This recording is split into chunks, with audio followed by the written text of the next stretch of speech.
Hello everybody, this is Toys R Us, and for this special figure showcase and review we're going to be looking at the 1987 Japanese exclusive, and he is known as the Cybertronian Master Warrior Kirk figure. So what we're going to do with this video, we're going to unbox him live in a second, have a look at the entire contents of the packaging. We're then going to have a detailed look at him in both of his modes. Now, usually I say to help you decide how you want to display him, but obviously it's pretty obvious how I think, unless you've got an empty body, how you're going to be displaying him. You're going to be displaying him in robot mode. However, what we can then do is see how he displays and looks on Decepticons or Destron headmaster figures, or Autobots, which are of course Cybertrons in Japan. We can then also have a quick comparison of him with some of the other exclusive Japanese headmasters that came out. Now, unfortunately, I've not got all 6 here, but I've got enough to do a quick comparison. And indeed, of course, we'll take Stylor and Monzo off their respective bodies and have a look at how they compare as well. Brilliant. Right, so as I start to pack these away, I'd like to remind anybody who's not subscribed to this channel, if they'd like to hit that subscribe button for me now, please, because it really will help me out. And also, if you like or are interested in Japanese Transformers from Generation 1 up, hopefully you'll find the videos and this channel educational. Anyway, there is Kirk, and these have some crazy names. As I try and remember them all for you in a minute, we can see him packed inside there. We can see this originally cost 250 yen, and what we've got there is the branding or the title of the Japanese cartoon called Headmasters. This was where they continued on their own continuity of figures and stories. Sunbow had stopped in the US and the rest of the world, but in Japan, Takara continued. So we've got the 3 headmasters, which are all robots. Oh, complete memory blank. One of them is literally called Rodney.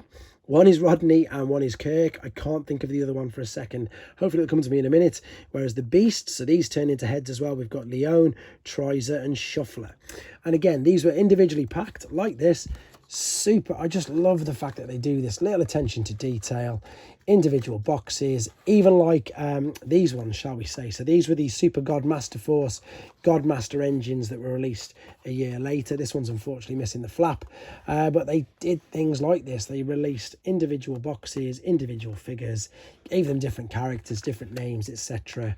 But these are standalone uses of new molds, whereas the Godmasters, which came out the year later, were all just redecos of the current either Godmaster or Power Master, depending on which continuity you were following of figures releases. So there is Kirk, and he's quite detailed. You've got his face there, you've got the sticker on there, you've of course got, am I going to do it? Probably not. You will have articulation. You can lift the arms up if you wanted to. The head is covered up. This does obviously fold down in a second. And indeed, obviously, all you do is fold over there like that to transform. Tuck his feet just under his neck. And then we'll fold this up. That is his alternate mode. That is his head.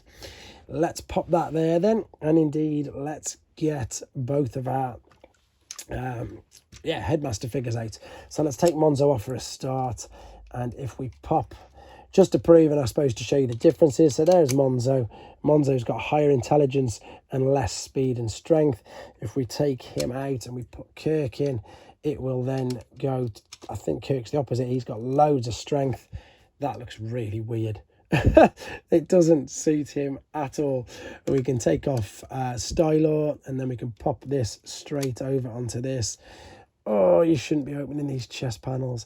And this should give it, yep, there you go, exactly the same reading, where the strength has gone totally through the roof. I'm going to take this off carefully now, though, just for a couple of seconds. Let's move these out of the way, and let's see how I suppose they compare. And I think these are just a fraction bigger, some of these, to be honest. Now, this is where I'm going to struggle, because as you can see, I am literally working with carpet. So what I think I'll do in a second is stand them on. Oh no, they are completely all the same height, which is good. Right, let's stand these up on this little box here. Perfect, in fact. There we go. So there is Monzo and Kirk. There is, I thought he was bigger, but he's not at all. I mean, they're all pretty much the same size, but he's actually a teeny bit smaller. So that is your standard headmasters, which you can see there. And then we've got Leon, but of course he's in sort of a beast mode anyway. Which one's Rodney? I think Rodney's the yellow one, to be honest. And then the other one that I can't think of, if somebody leaves me a comment in the comments for me, that'd be great. Oh man, I'm having some fun with these, aren't I? Let's see if I can get them all to stand up just at the very end, just I suppose sign this very quick video off. But I have got the other two in transit, so I'll be able to do fully detailed videos on, in fact, all of these Japanese exclusive headmasters very, very soon. So in summary, this was the 1987 Japanese exclusive Cybertron Warrior headmaster Kirk. Hope you enjoyed looking at him. Hope you found it educational. Let me know in the comments, and of course, please take care.